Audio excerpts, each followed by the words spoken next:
Ito mga kamars na masaklap to, Cebu North Bus Terminal nasampulan kay Idol Rafi Tulfo sa isinagawang surprise inspection. Bilang Senate Committee Chair ng Public Service sa pag-ikot niya sa Cebu sa North Bus Terminal. Alright, panoorin natin mga kamars. Ayan, let's go. Hindi na pwede ito. Tapos nakatali na lang ng rubber yung sa brake bind o clutch. Yan lang na pala sa inyo. Ang sarap nyo dito, lamig, hayahay kayo. Ito, yung umanda, walang umanda na electric fan. Boss, mag-inspect muna ako ng boss nyo ha. Tawag dito. Sa nakikita nyo po, tad-tad ng violation, itong bus na ito. Una sa lahat, wala sa mga pasahero, ang fire extinguisher kay driver. Pag emergency, si driver lang, ang makakapakinabang ito fire extinguisher na. Nasa lunch na po si driver. Itong fire extinguisher niya, lang yung hindi ko na kailangan pang kunin to. Expired na expired, sobrang bulok na. Tapos, yung mga upuan, butas-butas.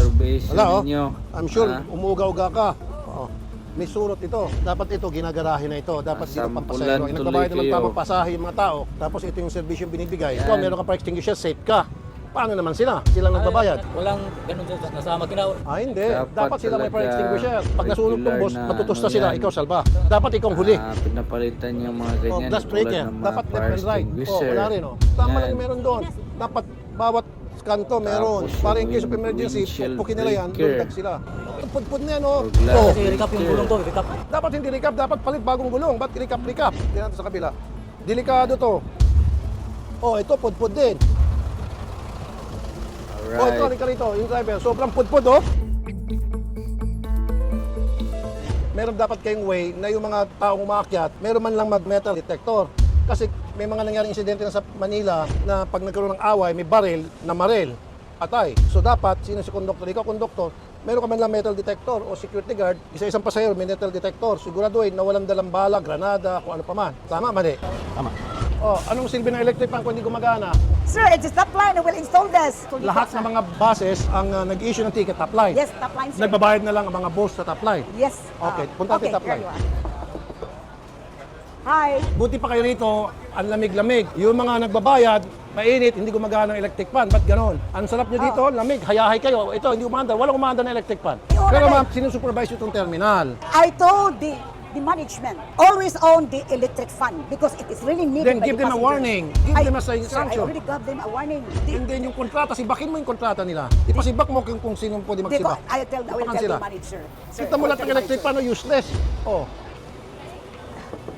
Lahat ng how many electric times? fan gusto ko gagana. Lahat. Ah. Lahat ng Okay, electric sir. fan. Yung may mapuskal kami sir, mga sira. Kaya pakita mo. Pakita ko.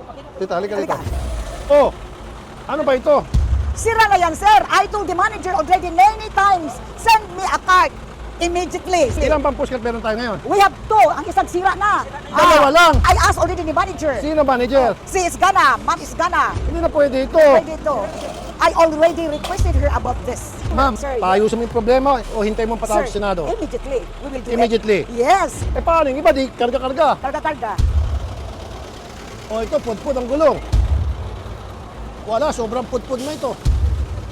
Saan pang biyahe nito? Going to Tabuelan. Ilang oras ang biyahe nito? Mga more or less 4 hours. Ito dapat gina-junk shop na ito. Sobrang bulok na, Tingnan nyo ito. Tapos nakatali na lang ng rubber yung sa brake bind o clutch. Ito yung mga nagkukos ng accident sa highway. Medyo na lang ito, bulok, lahat. Walang fire extinguisher. May CCTV pero putol. Pasensya lang po Nag-inspect na po ako para sa kapakanan niyo po para maging maayos pong servisyo nila. Nagbabayad po kayo ng tama. Sana po tama rin yung servisyo, ha? Pasensya na po. Ito, wala na, Luba na.